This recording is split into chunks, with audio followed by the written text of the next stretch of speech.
কতদিন ধরে ভাবতেছি বিয়া করবো শালার বড় ভাই বিয়াটাও করে না, আমার বিয়ার গেরাটাও আর মেরে না, শালার বুঝতেছি না কি করবো আমি, মাথা খেলে না। দেখি আজকে যায়া বড় ভাইয়ের লগে প্ল্যান করিয়া বাপের করার কথা কমু, যদি না করে দেখা যাক একটা কিছু করবো। বড় ভাই দাঁড়া। কি হয়েছে ছোট, ডাকলি কে? কি হয়েছে ক? হাই ট্রেনে বই যায়, একটা কথা আছে, এদিকে আয়। একটা খাওয়ান ঘরতে অনেক কষ্ট করি হ্যাঁ না, এটা করি। বাপের একটা বিয়া করেন দরকার না, মা মরছে তো অনেক দিন হয়েছে। হ্যাঁ এটা দরকারি। লও বাপের এনো যাই, যাইরা কইয়া দেখি কিও। না তুই কথাটা বলছস, ঠিকই বলছস, চল। আয়ো তাইলে যাইছে। ও যা বাবা রে একটু।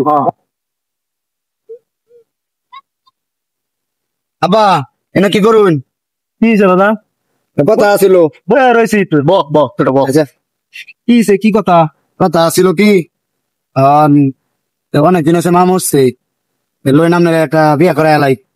এ পাগল, আমার বয়স হয়েছে গা, আমার এখন বিয়ার বয়স আছে, আমার এখন যাওন গা লাগবো, যাওয়ার রাস্তা মাপ কাছে। এক কাম করি, কি ইয়ারে বিয়া করে এলাই, বড়টারে বিয়া করে এলাই। না ঠিক ভাই করো না বা আমার বিয়ার গাড়ি ওঠে নাই, বিয়ার গাড়ি ওঠে নাই না। পরে করো। আরে না, তোমার হাতে আমি কেমনে করি? আরে না আমার বিয়ার গাড়ি ওঠে নাই, তোরা কথা কথা দিয়া তুই বড় না ছোট ছোট রে বিয়া করে না, ওর বিয়ার গাড়ি তো করে আমার সাপোজ বাংলা কথা মা গল্লা কপ করে না, বড়টারে তে ছোটটারে করাইতাম। বাবা হ্যাঁ করাও না না তুমি ওরা যা, আই যা, এরকম উঠছে না গেরা, তোর তোর যখন মনে চাইছে যা, তোরই করাই বাবা, যা যা এটা যা, কি আল্লাহ হয়? যা, তোরই বিয়া করাই, আমার বিয়া করার বয়স আছে এখন। যাই হোক টেকনিকটা করে কামে লাগছে, বড় ভাইও করলো না বাপেও করলো না, মাঝখান থেকে আমি সব কামাইরা দিচ্ছি, আমার বিয়ার গাড়ি আমি ডাই আছি।